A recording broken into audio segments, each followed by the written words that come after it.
திரு விஜய் அவர்கள் வந்து தப்பான ரூட்ல போறாரு அப்படின்னு நினைக்கிறீங்களா? அவரை பற்றி பேசுகிற அளவுக்கு நம்ம இன்னும் வளரலன்னு அது பேசி தான் ஆகணுமா? வேண்டாம், ரூட்டில் ஒன்றும் பிரச்சனை இல்லை. அவர் இன்னும் நிறைய நல்ல ரூட்டில் போகலான்னு என்னோட கருத்து. ரெண்டும் ஒன்று தானே? அப்படி இல்லைண்ணே. இந்த பாதைக்குள்ளே போயிட்டா செலவழிக்கல, கொஞ்சம் உருப்படியாக செலவழிக்கலாம். இந்த பாதைக்குள்ளே போயிட்டா நம்ம வந்து தப்புன்னு சொல்லிடலாம்.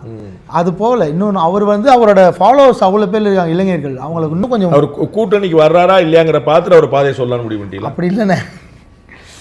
அவங்களுக்கு கொஞ்சம் இப்போ ராமதாஸ் ஐயா எடுத்தீங்கன்னா அரசியல் பாசறைன்னு ஒன்று நடத்தி அந்த சின்ன 15 வயசுலேருந்து அவங்க அரசியல் ஈடுபாடாக இருந்தால் கூட அவங்களுக்கான வகுப்பு நடத்தி அரசியல் சொல்லி கொடுப்பாரு. இப்போது விஜய் சார் கட்சி ஆரம்பித்து கிட்டத்தட்ட 2 வருஷம் ஆகிடுச்சு.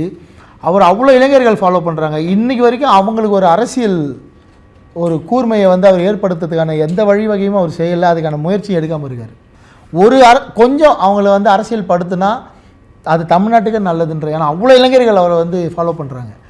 அவங்க வந்து எங்கள் அண்ணன் ஜெயிச்சா போதும் அந்த மாதிரி தான் இருக்காங்களே தவிர என்ன அரசியல் தமிழ்நாட்டில் வந்து நிலைக்கணுன்றது யாராவது பேசுகிறாங்களா?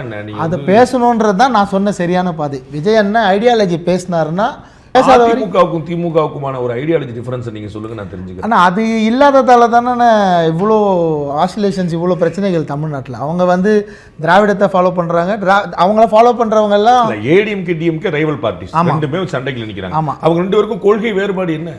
இல்லையே எதுவுமே. அப்புறம் நீங்கள் திரும்பி ஏடிஎம்கே டிஎம்கே கொள்கை பேசக்கூடாது. புதுசாக ஒருத்தர் வர்றாரு இல்லைண்ணே, யார்ட்டையுமே இல்லை, என்கிட்ட ஏங்க கேட்குறீங்க? அண்ணா உங்ககிட்ட தான் அது எதிர்பார்க்குறோன்னு சொல்கிறேன். அவங்க 2 பேரும் ஒன்றா இருக்கிறாங்கண்ணே. அவங்க 2 பேரும் எதிரி மாதிரி இல்லாமல் நண்பர்களை வந்து சண்டை போட்டுட்டு ஆட்சி பண்ணிட்டு இருக்காங்கண்ணே. புதுசாக நீங்கள் தான் வரீங்க, நீங்கள் தான் எதிர்காலத்தோட தமிழ்நாடுன்ற அளவுக்கு நீங்கள் வந்து உங்களை வந்து அப்படி தான் நீங்கள் வந்து உங்களை பேசிக்கிறீங்க. உங்கள் மக்களும் அப்படி தான் பேசுகிறாங்க, உங்கள் ஃபாலோவர்ஸும் அப்படி தான் பேசுகிறாங்க.